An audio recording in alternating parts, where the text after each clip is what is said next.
నమస్కారం. ఈ వీడియోలో మనం సప్తమంలో చంద్రుడు ఉన్నట్టయితే ఎవరి లగ్నాత్తు జన్మ జాతకంలో లగ్నాత్తు సప్తమంలో ఉన్న అలాగే చంద్రమహర్దశ నడుస్తున్నప్పుడు కొన్ని ఇబ్బందులు అనేవి కలుగుతూ ఉంటాయి.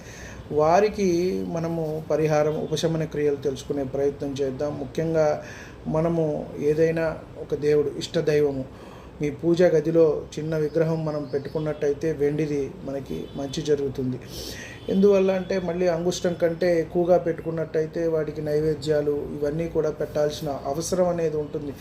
నిత్యము అభిషేకము నైవేద్యము కాబట్టి అవి అందరూ చేయలేరు కాబట్టి చిన్నవి పెట్టుకోవటం అనేది మంచిది. పెట్టుకోమన్నాను కదా అని చెప్పేసి పెద్దవి తెచ్చి పెట్టుకుంటే మనకి పరిహారం ఎక్కువగా అవుతుంది, తొందరగా మనం బాగుంటుంది అని మనం చేయకూడదు. ఎప్పుడూ కూడా అంగుష్టం కంటే చిన్న సైజు విగ్రహాలనే మనం పెట్టుకోవాలి.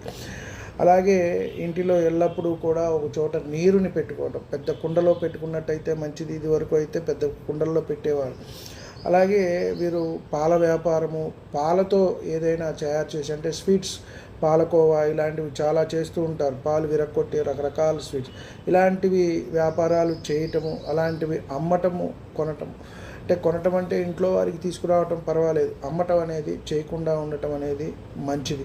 అలాగే 25 సంవత్సరాల తర్వాత వివాహం చేసుకున్నట్టయితే వీరికి మంచి జరుగుతుంది.